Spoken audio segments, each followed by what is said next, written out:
Congratulations for finishing this course. You learned about good time management habits in three areas: work environment, technology, and time stealers. And if you'll practice all the techniques that you have learned consistently, your behavior will change for better. You will be more productive and you will have more personal time. It is important to take steps to control your work environment. This includes the physical environment that surrounds you and the mental environment you inhabit. Use technology to help you be more efficient. Some people allow technology, for example, email, to reduce their efficiency, and you don't want to be that person. If you are not careful, your productive time can be reduced as a result either of the unreasonable demands of others or your own tendency to procrastinate. And you need to develop time management habits to avoid these time stealers. You have just learned what habits you need to develop to be in control of your time and stop reacting inefficiently to demands that are made on you. You learned how to organize your environment and how to employ technology so that it is your servant and not your master.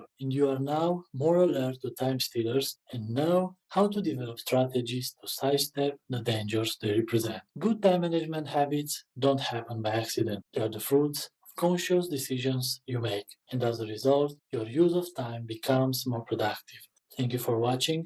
For more of my courses, you can check my Udemy profile. Don't forget to leave a review and, of course, practice what you have learned. See you on the next course.